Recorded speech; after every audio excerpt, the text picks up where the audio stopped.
Hey, mind yangu ningechori open. 6 grade 7. Hey, uzvange yeben. Hakuna ngweka ngisina kwa mlonyeni. Vataura kuti zvesazisa open. Ndevapi vanotori open. I want them gone, but not forgotten. When my heart's are broken. Inina ndizi.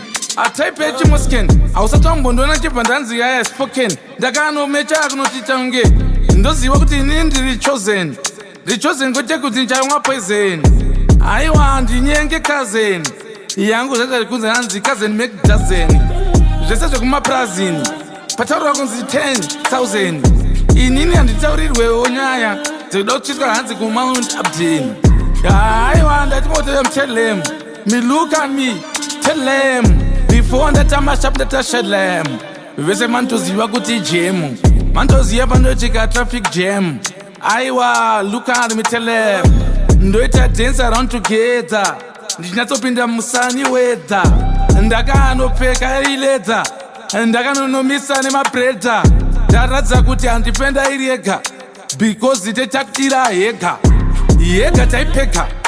Imimi itaikwenyu isisu toitoita teka. Menge mchivikafunga kuti sega imega. Menge musingazive kuti chirema big figure. Chirema last number. Chirema pa. Atizo tepi noswera iri pamba. Hapana pambi patinotonzikikana wakatosvika. Honzi takatamira isusu tetafamba. Tinengeza tofamba takabva kudhara. Taitomboziedzawo zvichiramba. Zvairamba zvaitoramba kutongobudawo pachena. Kubuda unge song yamama charamba. Ndaitaura kuti kila kubreska kukamba. Vakanosvika vakawanda vadati pamba. Vadati pamba ropa wanga vachida kufunga kuti vazive kuti mangoma pana apa popamba. Pamba pemangoma panotogara womu. Musadotora zvekuti hanzi kambwa. Pane kambwa kanogara kangori ipapo kamongoro. Kabigbu aiwa imiyo wanzwa. Musatore mchitika. Kila nekuti zvanzi takaropa faza. Takaropa fadzwa tinomira kapagwanza. Hapana pachatadza kubalansa.